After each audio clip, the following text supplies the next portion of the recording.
Hello, guys. I'm Deanna Falchook, and I'm with Hot for History, which is my YouTube channel with my shorts and my videos. And tonight, I just wanted to talk to you on the eve of the Harry and Meghan Netflix docu-series release of episodes 4, 5, and 6.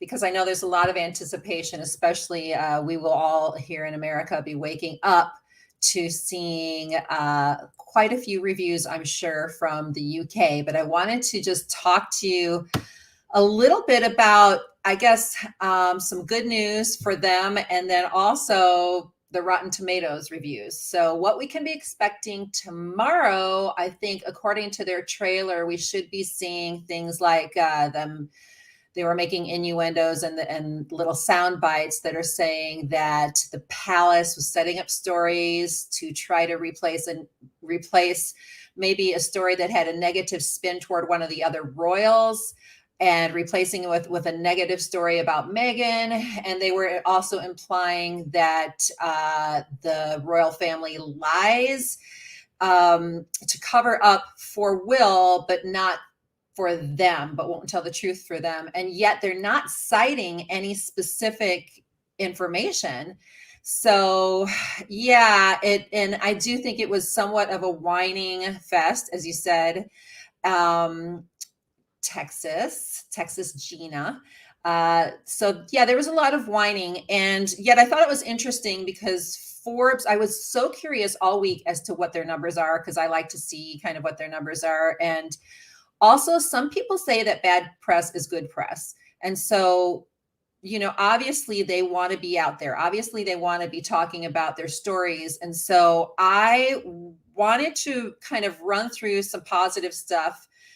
And one of them was Harry. This is a headline from Forbes magazine that says Harry and Meghan was Netflix's largest documentary premiere ever, but there's some information with that. So let me kind of run through that with you. It says Harry and Meghan Markle's controversial Netflix special was the second most watched English language television show on the streamer over the past week. The platform announced that on Tuesday, with 81.5 million hours watched since the first half of the documentary series premiered on last Thursday. The debut represented the largest premiere in Netflix history for a documentary in its first week, according to the platform, with more than 28 million people watching, households turning in, at least for the first 3 episodes. In the UK alone, there were more than 2.4 million people who were turned in for the first episode. And yet the series was overshadowed. I love this. I haven't watched this. Have you guys watched Wednesday yet? I really want to tune into that. But the series was actually overshadowed by Tim Burton's smash series Wednesday, which brought in nearly 271 millions of hours of viewership, marking the 3rd consecutive week of the show. So basically the numbers looked good, and I think probably Netflix is somewhat happy with that showing. But then here we go off on a little tangent here. Polling in the UK shows that the Sussex's popularity has fallen dramatically since the series premiered. According to a YouGov poll taken December 7th and 8th, Harry's popularity, and remember, he was always one of the most popular royals because he's just so likable. People love him. So, but his popularity fell by, this is huge, 13% in November, while Meghan's fell by 7%, so 7 points. So that's pretty dramatic. So what they're telling us is that people are watching, but people don't like what they're seeing. And I find that fascinating. Like I said, a lot of people think bad press is still good press, and so it doesn't matter. And maybe they're like celebrating and corking the champagne over at Netflix. But it still doesn't bode well, because there's some reviews, and I'm going to get to the Rotten Tomatoes one in a second. So the trailer obviously talks about Meghan, this next one, which is going to be released tomorrow, says that Meghan felt like she was being fed to the wolves. And again, they don't show us anything really that specific, or they'll say, okay, they covered for Will, but not for, not for Harry, or the palace is throwing stories out there, and yet they won't show anything specific. They do have this one attorney, her name's Julia, I think it was Afia. She is saying that she definitely absolutely has proof that that's what they were doing, but who knows? Okay, so here we go with the Rotten Tomatoes review. Critics have scored the show a 50%. These are the critics now. This is not the public. Critics have scored the show a 50% of Rotten Tomatoes, below most other series currently making up Netflix's top list. So out of the top 10 list, even though Harry and Meghan's documentary is like at the top for, I guess, viewership, its reception is below all of those. It's the lowest. So as far as people approving of it or liking it, they don't. And the overall comments that people are saying is that it's very bland and boring. I personally wasn't really that bored with it, and then others are saying, many people are saying it is unquestionable self-promotion, that they are absolutely promoting themselves ridiculous, to a fault. And then here we go. This is the audience with Rotten Tomatoes. And they say that, the comments are really, really nasty, but the show has just a 12% on Rotten Tomatoes from several thousand audience reviews, one of the lowest scores like anybody's ever seen from a Netflix series. So it says, reading the reviews, a lot of it comes from defenders of the royal family. That is true. And the overall gist of the show is that it's not presenting any new information. That's what most people are saying.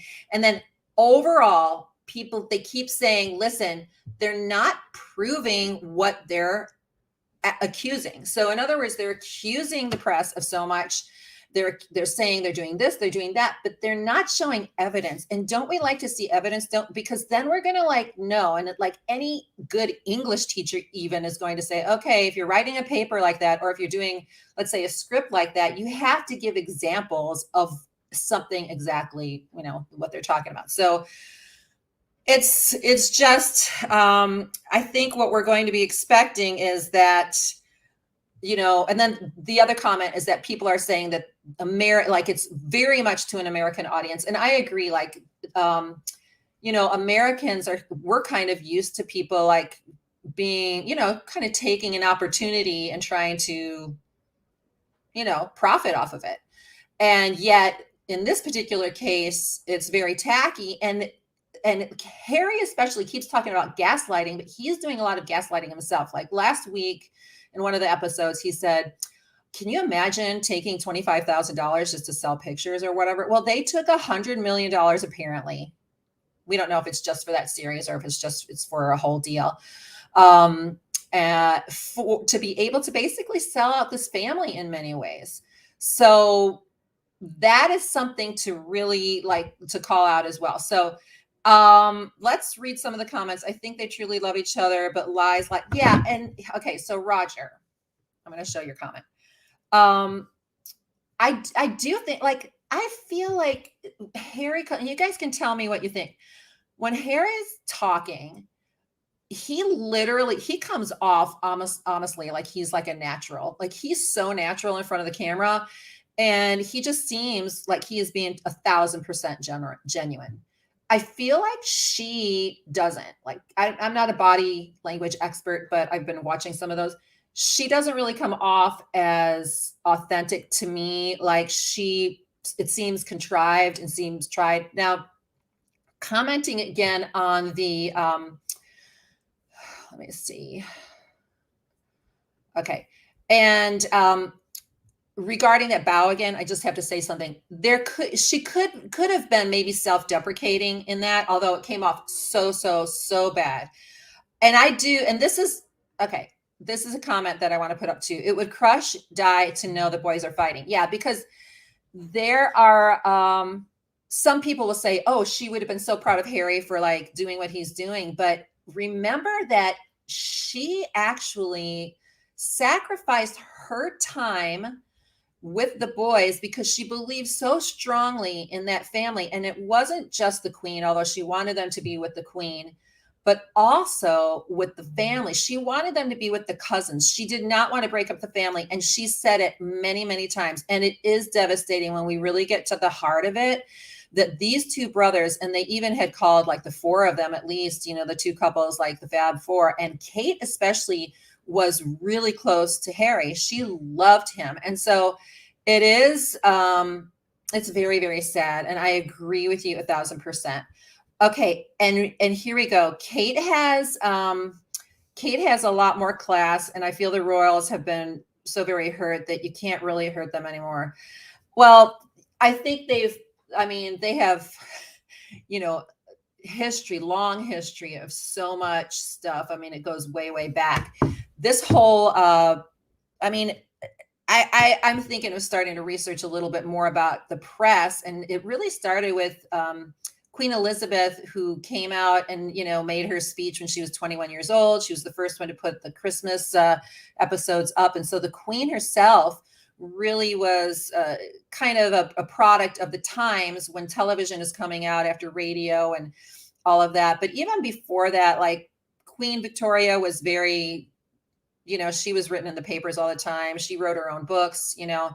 So there was a lot of that, you know, they were hurt, but they were also in the press a lot. But you're right. I think the tactic that they have with never complain, never explain is a good one. And the other thing that I wanted to bring up tonight, and Gina here is saying she's jealous that Harry was so close. It's possible, so close to hate. But I wanted to mention the juxtaposition because it's so fascinating that at the same time that all of this is going on, and remember, the royal family has this never complain, never explain. In other words, just don't talk about it, right? Don't talk about it. Onward and upward, look forward, don't look back. I will say a lot of the correspondence, you know, from when the Queen was around was always like, we love this family. They are part of our family. I think if anybody kind of lied, it was Harry and Meghan lying to the royal family, but they may not have known that this was the direction they were going to go on. Cause you know, Meghan was like, no, I really want to do work in the Commonwealth. I'd like to, I don't need to be doing acting anymore. I really want to commit my time to this. The Queen said, okay, but it's really hard to kind of come into this. So maybe you should speak to Sophie, Edward's wife, who actually had a really longstanding background in PR. So she could have really advised Meghan, but I don't think Meghan wanted that type of mentorship at the time. So I think they gaslight in the sense that they're like saying, okay, well, they told the royal family that, you know, what they were doing is they just wanted their space and they wanted to do something different.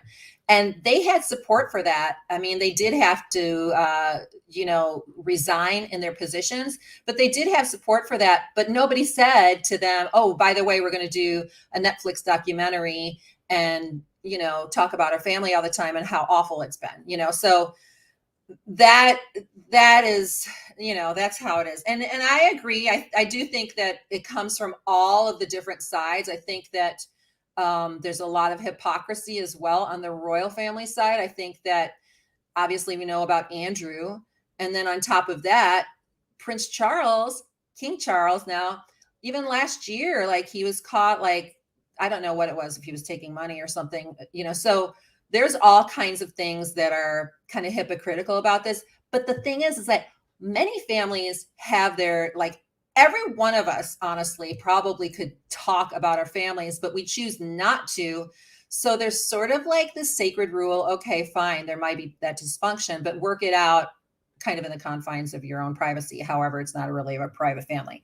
And maybe Meghan and Harry thought, well, at least if we bring it out in the open, you know, they'll see it. I don't know. So mentioning Kate, the one thing I like to say about Kate, so they are moving onward and upward. They released their Christmas cards this week. Both Charles and Camilla, and then of course the Wales family, the Prince and Princess of Wales and their kids. And then what's really kind of cool is that I don't know if you guys saw, but last year Kate Middleton um, had this great. She was singing at this Christmas event with not singing. She was playing the piano with Tom Walker last year, and she's producing this Christmas event.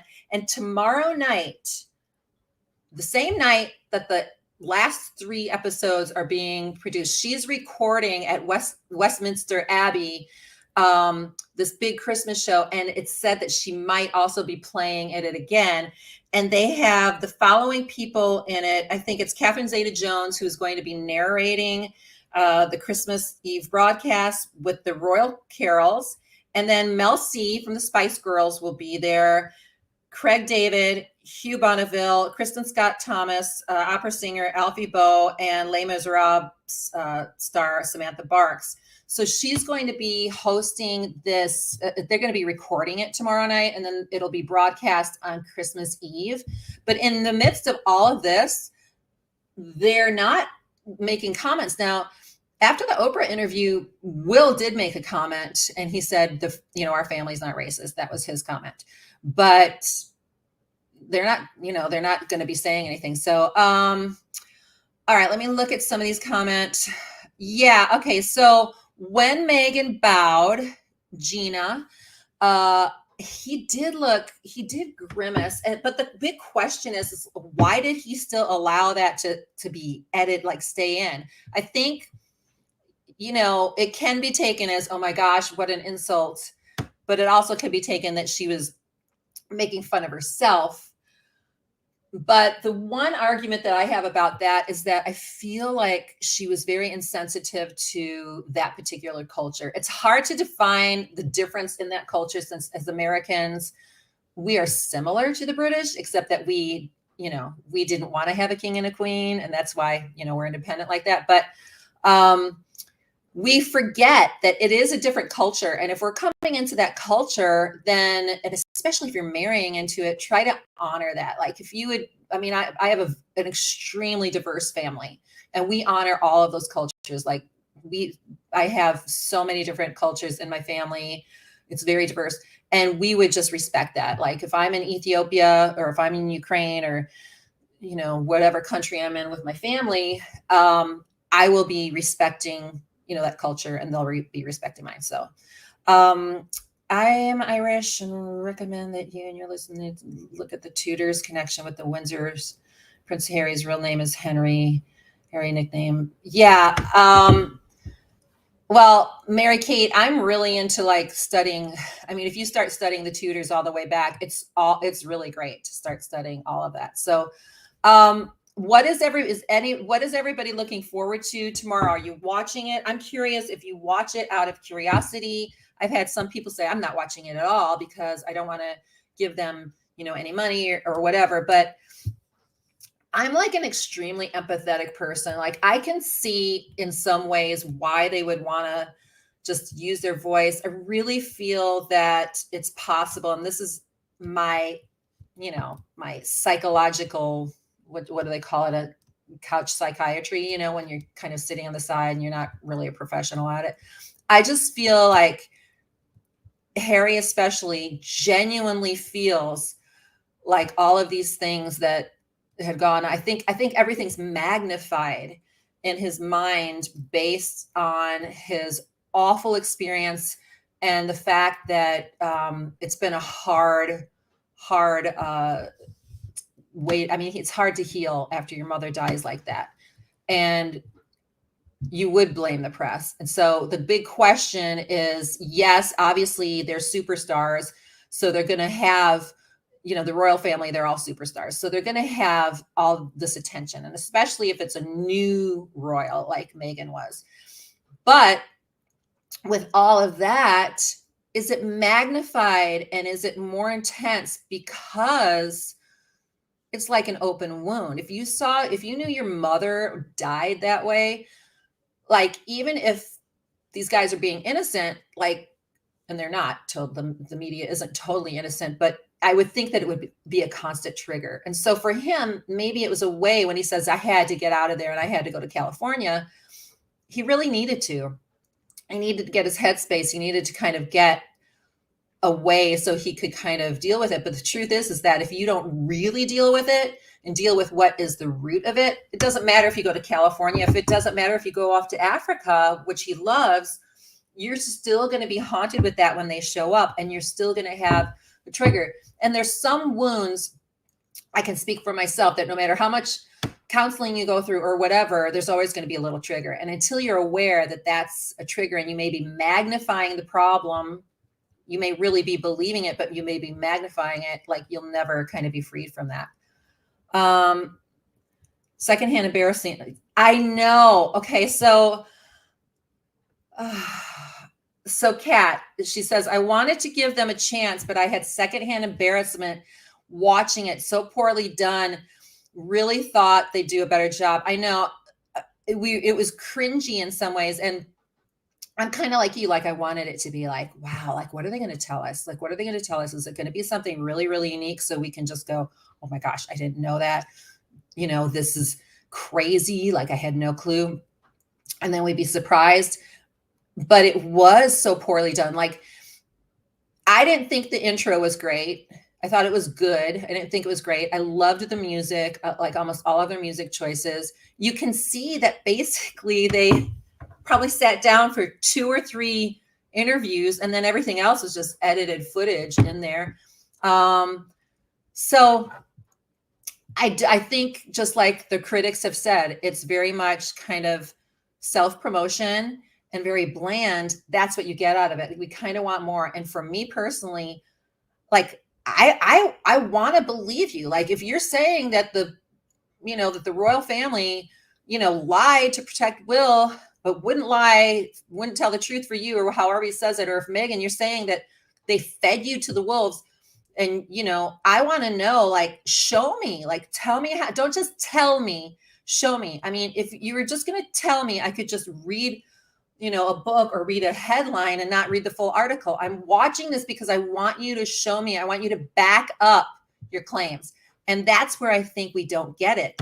And so it feels like just a fluff piece because we're just seeing these claims without all of the evidence, right? So anyhow, I just wanted to review that Rotten Tomatoes score. So remember, very high viewership, was really good for Netflix, good for Harry and Meghan in many ways, unless you start to think about what people are saying and the perception, sort of your favorability rank starts to tank, like it goes way down. You have to question, people may be watching, so therefore they're selling advertisement and all that. But what does this mean for your future? Like, are you going to have to work that much harder to kind of pull up your image? Because most of the time people do these shows, especially like this, to bring up their image. So is it bringing up their image? I think it's